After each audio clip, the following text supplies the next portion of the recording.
Ligi kuu Tanzania bara imeendelea hii leo kwenye uwanja wa Meja Isamuhyo ambapo wekundu wa Msimbazi Simba walikuwa wakikabiliana na Mtibwa Sports Club kwenye mchezo wa NBC Premier League. Simba Sports Club kwa mara nyingine wamedondosha alama. Hii ni The Golden Boot ya NR TV.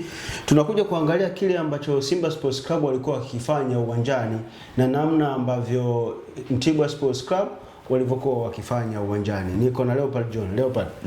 Kwa mara nyingine Simba wamedondosha alama mbili mbele ya Mtibwa Sugar. Wanakuwa kwenye michezo miwili mfululizo wamepoteza alama 5 baada ya kupokea kichapo kutoka kwa Azam. Leo wameenda kutoka sare ya bao 1-1 na Mtibwa Sugar. Simba wamefeli wapi? Kwanza ilikuwa ni mechi nzuri, ambapo tumeshuhudia wachezaji wakijitoa kwa 100% kuweza kupambania nembo za timu zao.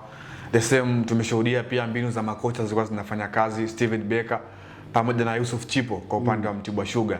Lakini unakuja kuangalia by the way moja kwa moja unakuja kuangalia fitness ya wachezaji kwa upande wa Simba ilikuwa iko very down. Kwa mfano mtu kama vile Yusuf Kagoma hii leo unaona though alikuwa kwenye collapse ya kuelekea kwenye michuano ya AFCON, na tunaamini kwamba alikuwa hapati nafasi ya kucheza. So tumeona kabisa alikuwa hayuko timamu katika eneo la fiziki. Namna ambavyo alikuwa hayuko sharp kwenye kufanya reaction timu ikiwa haina mpira kama tulivyomzoea. Alikuwa ni Kagoma ambaye leo kwenye kimatendo alikuwa yupo nyuma kidogo.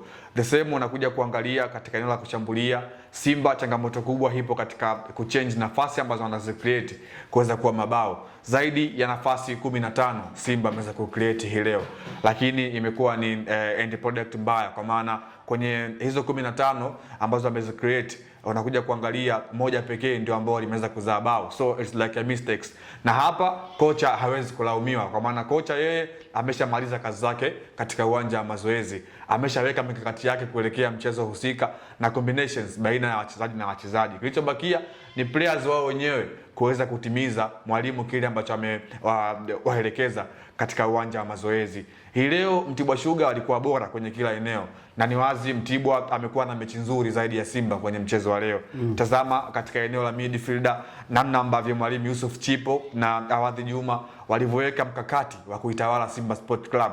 Unaangalia katika kikosi ambacho kimeanza kwa upande wa Mtibwa Sugar alikuwepo mtu kama vile George Chota, unaona uwepo wake ndani ya uwanja kuna kitu ambacho alikuwa ana contribute. Angalia Mtibwa Sugar walikuwa wanamiliki mpira, walikuwa hawana huo uharaka mkubwa kwamba walikuwa wanatulia and then wanaangalia eneo gani ambalo mpira inabidi uende. Leo alikuwa na kiwango bora sana goalkeeper Constantine Malimi na ameweza kuwapa ile tunasema ni habari kwamba jinsi gani Simba walikuwa wanamhitaji na yeye kiwango chake kipo kwa namna gani. Wamewala jamani, kama mliakhirisha kuja kugonga hodi njooni. Good performance pia kwa mlinzi wa kati kwa maana ya Ogechuku, kile ambacho alikuwa anakifanya alikuwa very superb katika kuclear matendo. Zaidi ya tackle 2 leo amezipiga katika edge ya box kwa maana ndani ya box ya lango lake na zimekuwa zote amekuwa akienda kucheza mpira. Lakini kitu kikubwa ambacho nimekiona as a costa kwa Simba ni walikuwa hawana fiziki kwenye uwanja ambao ni mkubwa katika tuangalie eneo la ubora. Wachezaji wengi wa Simba kama sio wote wameonekana kuwa wachezaji wa kawaida sana. Yani most of the time walikuwa wanafanya matendo against na kile ambacho yatakiwa kufanya. Mchezaji kama Elimpanzu kuna wakati alikuwa anazurura na mpira, anashindwa kufanya maamuzi ambayo yanaweza yakainufaisha timu. Mchezaji kama Neo Maema very down. Mchezaji kama Kagoma umesema hapa, yani it's just like hawakuwa mchezoni.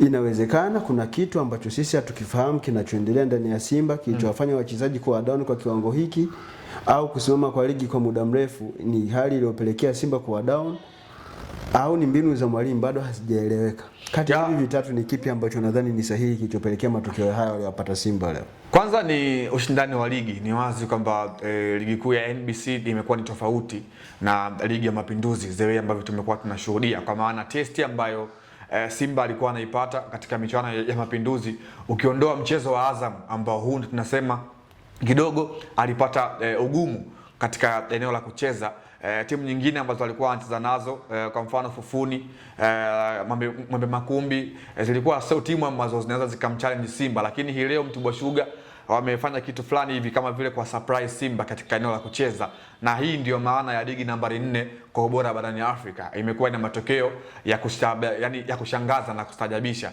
Kama ilivyo ada, tukishuhudia matokeo ya kupoteza kwa timu kubwa katika ligi kubwa barani Ulaya kwa maana EPL, La Liga, hii leo imehamia katika upande wa NBC, na hii ndio inamaanisha kwamba ligi imekuwa ngumu. Mtibwa Sugar ambaye kabla mchezo alikuwa apewe nafasi kubwa kama anaweza akakompete hata kupata alama moja mbele ya Simba, lakini imekuwa ndivyo sivyo. Ameweza kukompete na Simba, ameweza kupata alama moja muhimu ambayo inamfanya atoke kwenye nafasi ya 8 akiwa na alama zake 10, aongeze alama moja ambayo inampa alama 11 katika msimamo wa ligi kuu ya NBC Premier League. Tunakuja kuangalia Rusamwa, Meja Jenerali Samuyo ni miongoni mwa viwanja vikubwa Tanzania katika eneo la ground, kwa maana ile pitch size yake ni kubwa, kwa maana urefu ni mita 110 kwa maana urefu wa uwanja, lakini kwa upana urefu wake ni mita 64.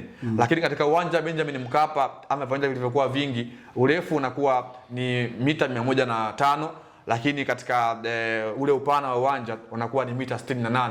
Kwa hiyo uwanja wa Meja Jenerali Samuyo umekuwa ni uwanja mkubwa, ambapo leo unaona Mtibwa walitumia hiyo tunasema advantage kuweza kuwadhibiti Simba, kwa maana walifahamu physical ya Simba iko chini, na wao pengine katika ligi ilivyokuwa inasimama, na walifahamu kama ratiba ya mechi inafuatia ni Simba, wakaingia kwenye mazoezi mazito ili kwenda kujikabili compared na uwanja wenyewe. Kwa hiyo walifanya mazoezi kwenye uwanja wa Meja Isamuyo, na kama vile walikuwa ndio nasema ni wenyeji katika ule mchezo, walikuwa wanafahamu uwanja, ndio maana walikuwa wanaona, walikuwa wanajaribu kuufinya uwanja na sio kuutawala uwanja wote kwa sehemu moja, ili mradi kufahamu ukubwa wa uwanja ungeweza kuwa changamoto kwa sehemu moja ama nyingine. Tuko kwenye kipindi cha dirisha la usajili, mahali ambako Simba wanaweza kufanya maboresho.